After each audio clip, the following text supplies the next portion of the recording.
不管解冻什么鱼，您记住今天这个方法，只需一招5分钟全解冻，且肉质和口感都不会有变化，和新鲜的鱼差不多。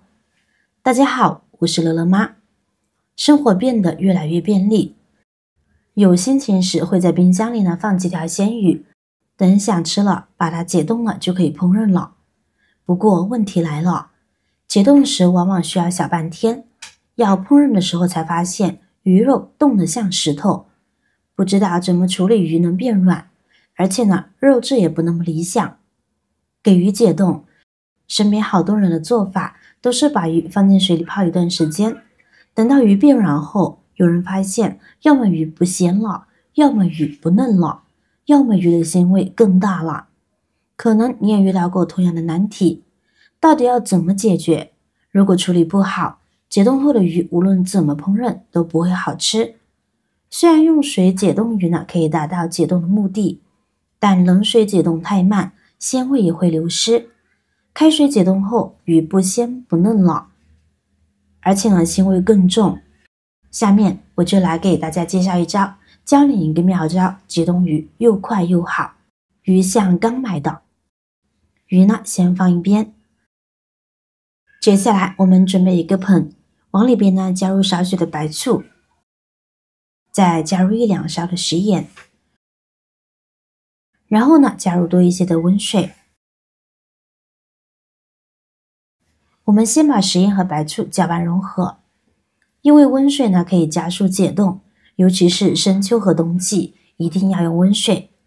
若用冷水，解冻的时间会延长；若用热水或开水，会影响鱼肉的口感，导致烹饪出来就没有那么鲜美了。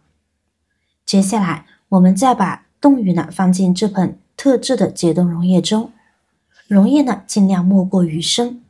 你会发现冰块、冰渣会迅速融化，随着时间的推移，鱼肉也会快速解冻，大约需要5到10分钟。根据鱼的大小确定解冻的时间，鱼大，那么解冻时间相对就会长一点。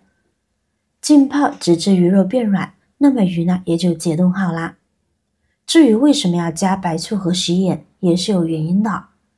加食盐可以降低水的冰点，使冻鱼快速吸水，加速鱼肉中的冰晶快速融化，从而加快了解冻过程，也保持了鱼肉的鲜嫩和营养。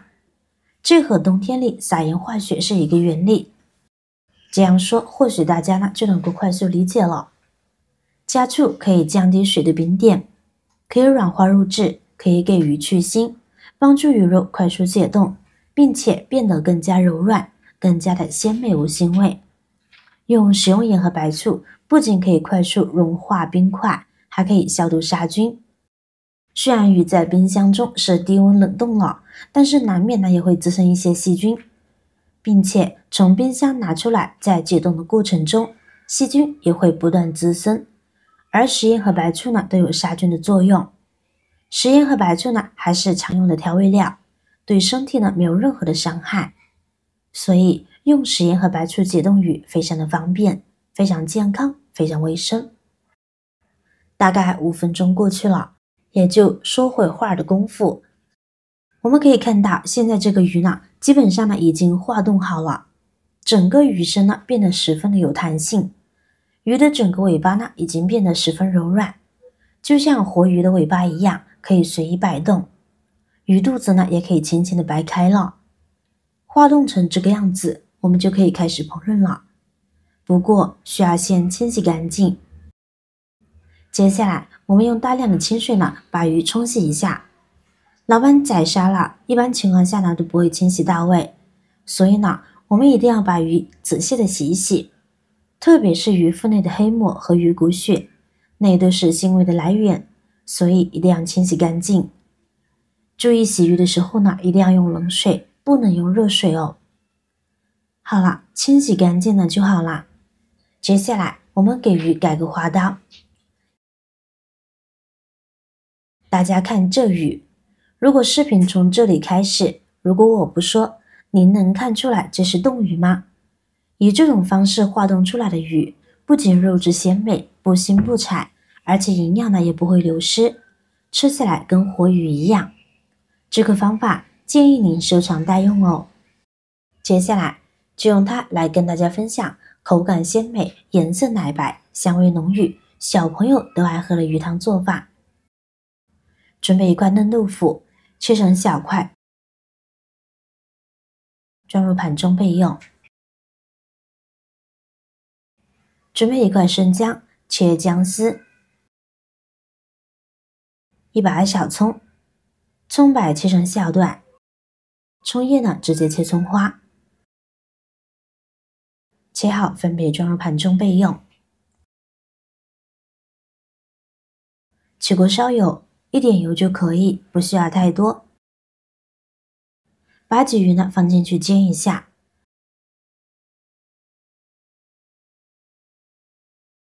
煎到两面微黄，有点微微焦的状态时就可以了。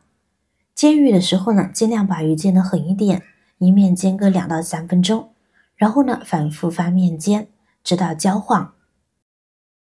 这会儿往里边呢加入葱姜，用来去腥增香，然后呢用铲子把鱼捣碎，越碎越好。最后再炒个1分钟左右，这样可以更好的激发出鱼的香味。炒出香味以后，我们准备来添水。用水呢也是很关键的，不是随便倒上冷水就行。要想要鱼汤奶白的话，一定要用开水来炖。倒入足量的开水，大火再次将其煮开。你会发现煮开的一瞬间，汤也变得奶白了。再继续炖3分钟，使鱼的香味呢全部融入汤中。这会儿我们来换砂锅来炖。换锅的同时，我们用密集的滤网来把鱼渣、鱼翅都给过滤出来。然后呢，往里边加入豆腐，这样香味呢更加浓郁，营养更丰富。鲫鱼高蛋白，豆腐高钙，两者一结合，好处多多。盖上盖子，大火炖煮5分钟。时间到后，我们来看看。哇塞，这汤汁汤色，奶白奶白的，这一刻对于这一词理解得很透彻了。现在我们往里边呢加入少许的食盐，调个底味即可。这样鲜美的鱼汤，加太多的调料都是画蛇添足了。最后呢，撒点枸杞和葱花点缀一下，美味的鲫鱼豆腐汤就完成啦。无渣无刺无添加，汤色奶白，入口瞬间香味就充满了整个口腔，喝起来真过瘾。哪怕老人小孩子喝的时候也不用担心鱼刺了，让人喝完一碗还想再喝一碗，幸福感爆棚。若是你也爱喝鲫鱼汤，不妨试一试这个方法哦。好了，今天的视频呢就分享到这了，大家无论多忙多累，也要记得按时吃饭，保持健康饮食。如果你也喜欢这道美食，请您给我点个赞吧，让我们共同拥有美好的生活。希望这个冬天，每个人都能够吃出幸福滋味。不要忘了关注、订阅我的频道哦。下期继续分享更多生活小妙招。我是乐乐妈，再见。